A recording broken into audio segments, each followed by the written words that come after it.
ഇവരുടെ ഒരു മടക്കയാത്ര എന്ന് പറയുന്നത് കണ്ടറിയേണ്ടതാണ്. നമുക്ക് ദൃശ്യങ്ങൾ കാണാം. നിവേദിക്കുന്ന ചടങ്ങ് അത് നടക്കുന്നത് കിഴക്കേക്കോട്ട ആ ഭാഗത്ത് പൊങ്കാല അർപ്പിച്ചവരുടെ പൊങ്കാല കലത്തിൽ നിവേദിക്കുന്ന ചടങ്ങാണ് കണ്ടുകൊണ്ടിരിക്കുന്നത്. അതിന് തൊട്ടടുത്ത് റോഡിൽ കണ്ടോ നിരനിരയായി ബസ്സുകൾ നിർത്തിയിട്ടിട്ടുണ്ട് ഭക്തർക്ക് കയറുന്നതിന് വേണ്ടി. ഈ കിഴക്കേക്കോട്ട ഈ സെൻട്രൽ ഡിപ്പോയിൽ നിന്നും കിഴക്കേക്കോട്ട ഈ ഭാഗത്തു നിന്നുമൊക്കെ പെരുക്കട, വട്ടിയൂർക്കാവ്, നെടുമങ്ങാടി ഭാഗത്തേക്ക് ബസ്സുകളുണ്ട് എന്ന് KSRTC അറിയിച്ചിട്ടുണ്ട്. മാത്രമല്ല തമ്പാനൂരിൽ നിന്നും ബസ്സുകൾ പ്രത്യേകം സജ്ജീകരിച്ചിട്ടുണ്ട്. ഏകദേശം KSRTCയുടെ ഭാഗത്തു നിന്ന് നഗരത്തിൽ മാത്രമായി 300ഓളം സർവീസുകൾ നടത്തുന്നുണ്ട് എന്നാണ് അറിയാൻ സാധിച്ചത്.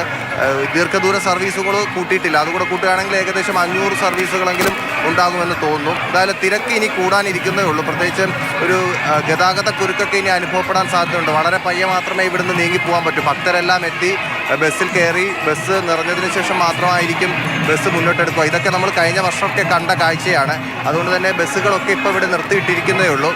പല സ്ഥലത്തും ഭക്തരിപ്പോൾ കാത്തിരിക്കുന്നത് ഈ നിവേദിക്കാൻ എത്തുന്ന ശാന്തിമാർ അവരൊന്ന് അടുത്തെത്തി നിവേദിക്കുന്ന ചടങ്ങ് കഴിഞ്ഞതിന് ശേഷം ഈ പൊങ്കാലക്കലങ്ങളും അവരുടെ സാധനങ്ങളുമായി അവിടെ നിന്ന് മടങ്ങാൻ വേണ്ടിയിട്ടാണ്.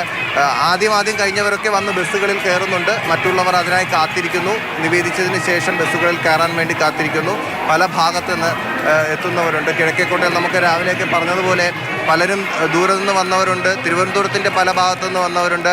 അതായത് ആറ്റുകാൽ ക്ഷേത്ര പരിസരത്ത് പൊങ്കാല അർപ്പിക്കണമെന്ന ആഗ്രഹത്തോടു കൂടി അങ്ങ് എത്തിപ്പെടാൻ പറ്റാത്ത ചിലരുണ്ട്. അവരൊക്കെയാണ് ഈ ഭാഗങ്ങളിലൊക്കെ പൊങ്കാല അർപ്പിക്കുന്നത്. പിന്നെ സ്ഥിരമായി ഇവിടെ പത്മനാഭസ്വാമി ക്ഷേത്രത്തിൻ്റെ മുൻവശത്തൊക്കെ സ്ഥിരമായി പൊങ്കാല അർപ്പിക്കാൻ എത്തുന്ന ഭക്തരൊക്കെ ഉണ്ട്. നമ്മൾ രാവിലെയൊക്കെ ലൈവിൽ സംസാരിച്ചപ്പോൾ പലരെയും കണ്ടു. അവരൊക്കെ 7-8 വർഷം കൊണ്ട് ഇവിടെ തന്നെയാണ് സ്ഥിരമായി വന്ന് പൊങ്കാല അർപ്പിക്കുന്നത്.